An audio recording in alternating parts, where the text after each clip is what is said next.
First நானும் நெல்சனாக வேட்டை மன்னன் கதை பண்ணும்போது எங்களுக்கு அப்போ ஆஃபீஸ் கிடையாது, ப்ரொடியூசர்லாம் ஃபிக்ஸ் ஆகல, ஹீரோவும் ஃபிக்ஸ் ஆகல. நாங்கள் மெரினா பீச்சில் போய் உட்காந்து அவர் சொல்லுவார் ஒன்று, அதில் வந்து நான் எழுதிட்டே இருக்கணும். அதில் நெல்சன் நான் பேசும்போது அது கூட பழகுனவங்களுக்கு தெரியும், சில வார்த்தைகளை நம்ம பீப் போட்டு தான் எழுதணும். அதை போட்டு நான் எழுதிட்டு இருந்த காலகட்டம். அப்புறமா ஆஃபீஸ் போட்ட பிறகு அருண்ராஜா வந்து சேர்ந்தான், அப்புறமா வந்து சேர்ந்தார் சினிஷ்.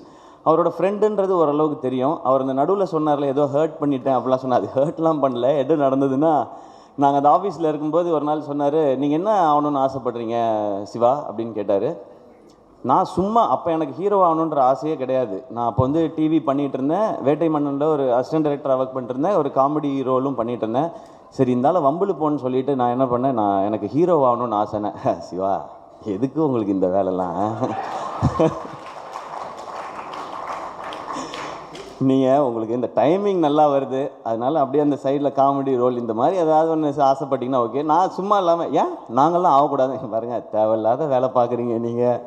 சரி விடுவார்னு பார்த்தா விட மாட்டார். எங்களுக்கு லஞ்ச் பிரேக் விட்ட பிறகு சிவா இந்த ஹீரோலாம் உங்களுக்கு வேணாம், உங்களுக்கு செட் ஆகாது நீங்கள் திரும்ப சொல்லிவிட்டு அதை நான் மறந்தே போயிட்டேன். நான் ஹீரோ ஆன பிறகு இவருக்கு எங்கேயோ தோணி இருக்கு போல், இவராக சம்மந்தமே இல்லாமல் ஒரு 4 வருஷம் கழிச்சு அன்னைக்கு பேசுனது எதுவும் நீங்கள் மனசில் வச்சுக்காதீங்க